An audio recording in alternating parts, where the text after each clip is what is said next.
Hello, everyone. Welcome to another episode of 100 Yards of Football Sports Talk Radio.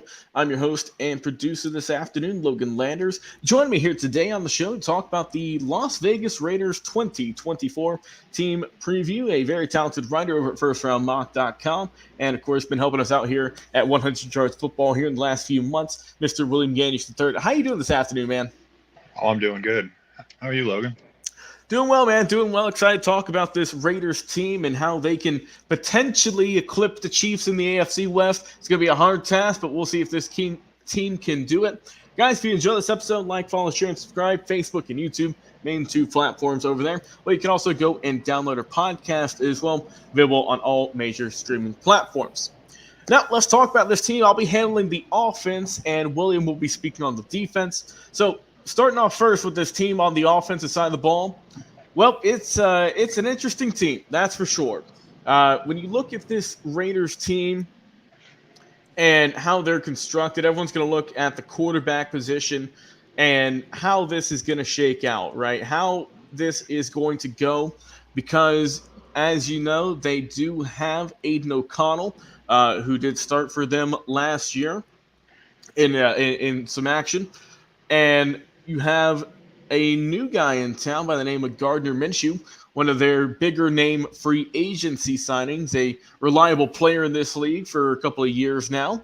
So we'll see what happens. My expectations is, well, when you see the team, I think they're going to start off with O'Connell, but if he struggles, then they might throw in Minshew, or vice versa. It just really depends on how this team thinks it's going to go. Of course, their coaching staff with Antonio Pierce and company, we'll see what this team can do. Luke Getsy as well playing calls over there for the offense. Rest of the team, you got Zamir White in the running back position. Last year, he had he's looking at 104 carries, only 451 yards and one touchdown. Got to step things up now that Josh Jacobs has packed his bags and went out there with the Cheeseheads in Green Bay, helping out the Packers. Behind him, he picked up Alexander Madison last year, and a guy who I think is a solid backup, someone who we saw have some time in Minnesota, didn't really pan out the way a lot of people hoped it would, but I think he can maybe get a fresh start here in Vegas. Now, the wide receiving room is one that's been talked about for many years now, and if they can get things going, of course, your main guy, number one receiver, is going to be Devontae Adams, who a lot of people are saying is, since he's signed over here, hasn't done much, is still, just kind of waiting around and hoping to get a championship one day. Well, with Devontae last year, 103 catches, 1,000-plus yards, 8 touchdowns on the year. And we'll see now that O'Connell and him have a little bit more chemistry if they can really get things going this season. Of course, you got Michael Gallup, a guy who a lot of people said, was really solid and thought could maybe break out for the Dallas Cowboys. Didn't pan out that way. But let's not forget Gallup, still a young guy, only 28, and he had 34 grabs last year, 418 yards. But I still think there's a little bit something left in that tank, William. There's still something he can do if collected right with the right play call. Sometimes a change of scenery is all a player needs, and I think Gallup could really benefit from that. Of course, you have guys like Jacoby Myers and Jalen Guyton who are going to be on the team, getting things going as well. And, of course, we're going to have to go to the tight ends now, because this is where the Raiders might start really rolling on offense. And that is with the addition of course, tight end out of Georgia, Brock Bowers, guy who won multiple awards, as we know, throughout college, really helped Georgia in their phenomenal last couple of years, was a big factor. And someone who is just a game changer. If you watch any of the tape on this guy, if you see any of the highlights, you know that he is going to be a factor in this league. He's a guy who you can pencil in to go out there and get things going and to be that kind of spark plug on your offense. I've been watching him at Georgia. I live right down the road from the stadium. I'm 30 minutes, if that. But watching Brock the last couple of years and how he was able to bounce back, because we know he was injured a little bit this past year, and come back and still produce at a high level, it's impressive. The guy has one of the fastest, just quick step motors I've seen in a while from any tight end. So it's a guy who is really going to help out this offense, I think, if all goes well. And then we look at the big guys up top with the offensive line: Colton Miller, Dylan Parham, who they drafted out of Alabama out of Memphis a couple of years ago. Andre James, and a guy who I think they really got a good pick with in this past year's draft, second round, in Jackson Powers Johnson coming out of Oregon, guy who's going to help out on the right guard there and really kind of put things together. And of course, at right tackle spot, you're rolling with Thayer Munford Jr. Overall, my thoughts on this offense is it's a team that has good potential. If you can either build that chemistry with O'Connell, or if you can maybe get Gardner Minshew to go in there and work some magic. You've got Zamir White, who I'm still holding out a little bit of hope for, William. I still think he can break out. Hasn't been the brightest couple of years, hasn't been the most productive per se, but he's still a young guy. I still think he could have a good, productive career. And then, of course, the talented wide receiver room now with Devontae Adams and Michael Gallup and other guys, as well as the addition of Brock Bowers. I think that this Raiders offense could, really piece things together and become a pretty good unit in this league. What's your thoughts on the defense, though? What can the Silver and Black do to maybe get another Lombardi back over there? Well, this is the thing, defense is a side of the ball where, the Kansas City Chiefs and Patrick Mahomes come into play like a whole lot. And sorry about that. Anyway, the management has completely changed, since the days. We've got Antonio Pierce. I was looking. Assistant head coach is Marvin Lewis. Rob Ryan is a defensive advisor. This team has such a blue collar, feel to it. Humble kind of feel to it.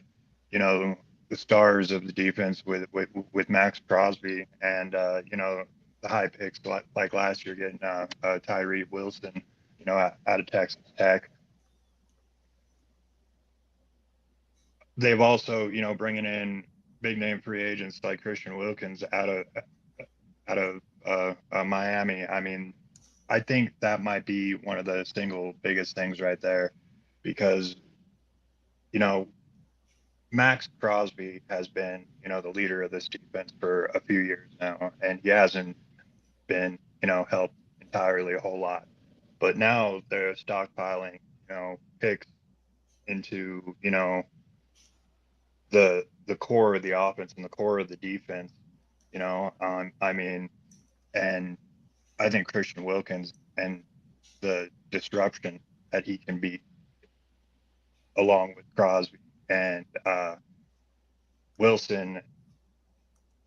I wasn't so high on Wilson per se, but with just the amount of talent that is on that line, and then going back to the linebackers now at the defense, Tommy Eichenberg, that was one of my favorite linebackers this last year. In coverage, there were shades of. I'm not comparing this to anything. It was just shades of Luke Kuechly to his coverage ability. Obviously, nobody has football like Kuechly did, but Tommy Eichenberg was one of my,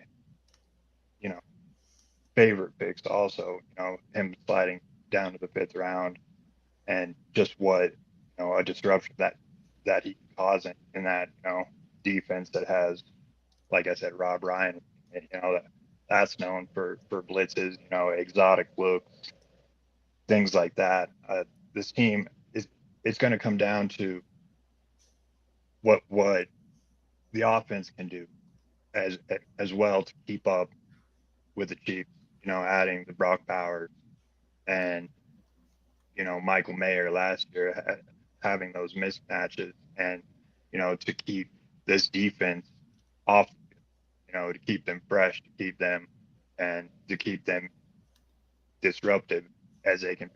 This is a team that is trending up as well as any team I've seen in the last couple of years. The solid draft picks, the core draft picks, like I mentioned, and how that is all gonna come down, and the team that they put on the field, I believe that they're going to competitive with the Kansas City Chiefs. They always have been to, a certain extent, being in that same division, facing whites. It's a rivalry, and it's tough as it is, but that's what you have to get over the hump in the AFC right now. Not only rival, but and they have a very bright future. Like I said, this isn't your same old Las Vegas Raiders team. They are trending up, and I think they have a very bright future. Yeah, no doubt. I think the Raiders might finally take that step forward that people have been talking about for the last couple of years. And it's a team who we saw last year, their defense really get things going, but with the additions they've made in free agency and whatnot, and hopefully the development of the young guys, it could be one of the best defensive units in the league if they can piece it all together. I really believe that. Offense, I think, might be a few steps behind, but I think they're in that right direction. And I think Vegas could really compete with the Kansas City Chiefs this year and how they can get things out there in the AFC West. I think they finally reached it after the additions they've made. We'll see what happens, though, this upcoming season. Guys, if you enjoyed the episode, like, follow, share, and subscribe. And until next time, we'll talk to you again on another